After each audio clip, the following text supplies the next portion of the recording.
In reality, the most common reason that shoulders feel limited overhead is because the rib cage and the upper back don't move well, which prevents the shoulder blade from rotating and tilting the way it's supposed to. So when the scapula cannot move correctly, the arm runs out of space. That's why people feel pinching, stiffness, and tension, even though nothing is injured. This routine is designed to restore overhead motion by fixing mechanics and not chasing symptoms. Grab an exercise mat. This exercise restores upper back motion that your shoulders rely on. You're gonna get on all fours on your mat. Now also make sure that you don't have an excessive arch in your back. You don't wanna be hunched over like this either.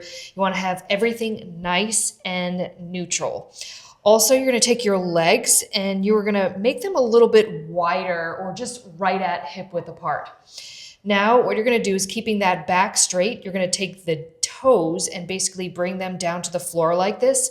And then you're gonna push back in the hips and allow the arms to go overhead. You can even stretch them up like this, get more of a stretch. You shouldn't feel this in your lower back. You're gonna stay here for about 2 seconds, and then you're gonna come right back up.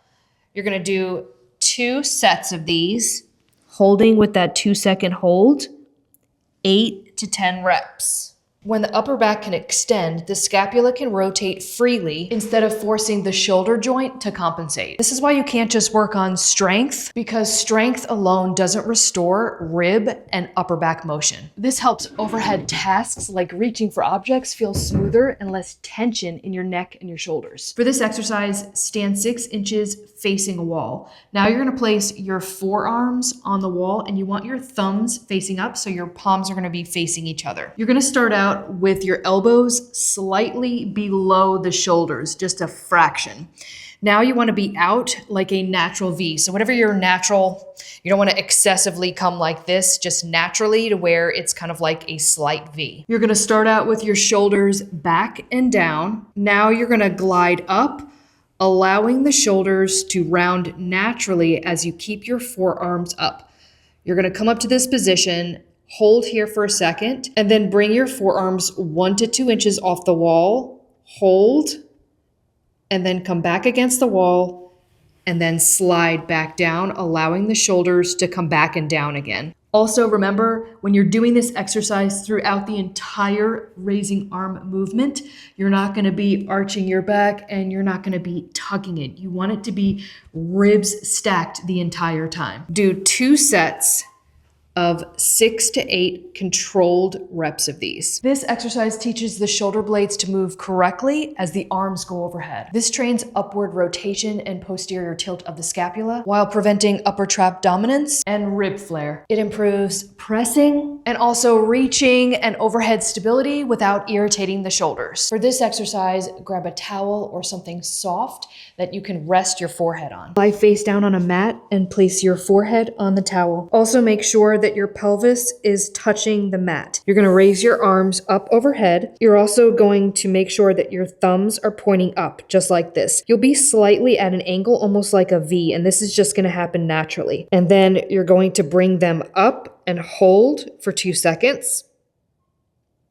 and then come back down. You're going to do 2 to 3 sets of 8 to 12 reps. This exercise strengthens the muscles that stabilize the shoulder blades from underneath. It reinforces lower trap activation, which balances the shoulder and prevents excessive shrugging. Stand about 6 inches away from a wall. Press your back against the wall, and you are going to slightly shift and tuck to where you have your ribs stacked and that lower back is touching the wall. Now, it doesn't need to be an excessive tuck or anything like that. You just want to have a little bit of contact with the wall. This is going to be part of the goal with the exercise, keeping that lower back to the wall. Now, what you're going to do is you're going to start out with your palms facing each other, so the thumbs facing up. And without shrugging the shoulders, without lifting that lower back up, you're gonna come as far as you can. You're gonna do about 3 seconds up.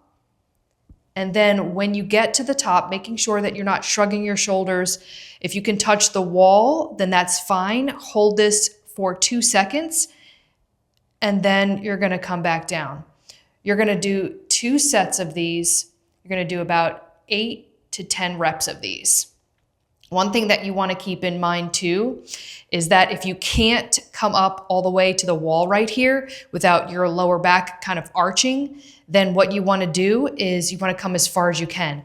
So start out, if this is where you are, start out here and just kind of work your way up. This exercise teaches that overhead motion without that rib flare. This improves control when lifting objects overhead. It also prevents your neck and your upper traps from compensating. Now that you've finished the exercises in step 2, your shoulders aren't just moving better, they're controlling the motion. Get into a half kneeling position. Make sure that your knee is in a straight line with your ankle. Also make sure that your hips are not shifting or turning. Make sure everything is nice and square. Make sure that your back is straight and you don't have an excessive arch or tuck. Pay close attention because the setup is slightly different than your standard half kneeling shoulder press. You've probably seen this shoulder press exercise done holding on the opposite side, but for this exercise, you're specifically gonna be holding the dumbbell on the same side as your front foot. Now you're gonna bring the dumbbell up to shoulder height. You're also gonna make sure that you're holding this with your palm facing inward. Also make sure that your back foot, you're up on your toes. This creates a sense of stability. Squeeze the opposite side glute to keep you stable.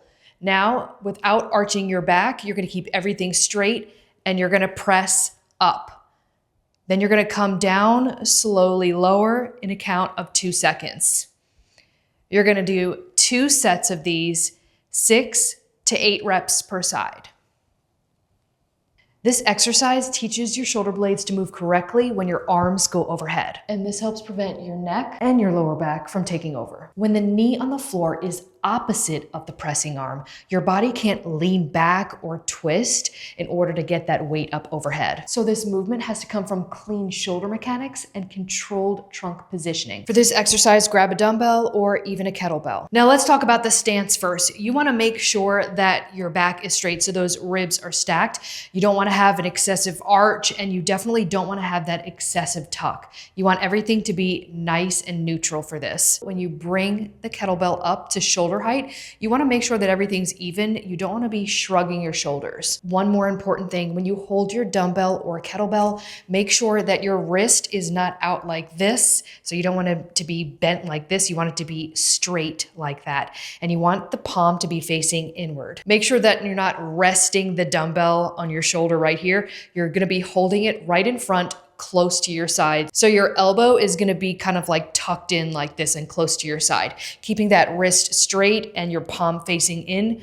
You're going to do 2 rounds of walking about 20 to 30 seconds. When you're walking, make sure that your hips and everything are square. So you don't want to be tilting like this. You want to keep everything nice and straight. And then you'll switch and you'll do the same thing on the other side. This teaches your shoulders how to stay stable when your body's moving. And because carrying on one side creates a sort of instability, this helps with core stability, shoulder strength, and even grip endurance, while teaching your body to stay upright and balanced under load. Grab your dumbbells again for the last exercise. We're gonna be starting out with this as the front leg first. So you're gonna be holding the dumbbell on the opposite side. Throughout this exercise, you wanna make sure that your ribs are stacked. So no excessive arching or tucking, just a nice, straight, neutral position. Also try to make sure, because you are holding something on the opposite side, there's a little bit of a temptation with the body to kind of shift. You want to make sure that your hips are square and everything remains straight. Shoulders back and down. You're going to start out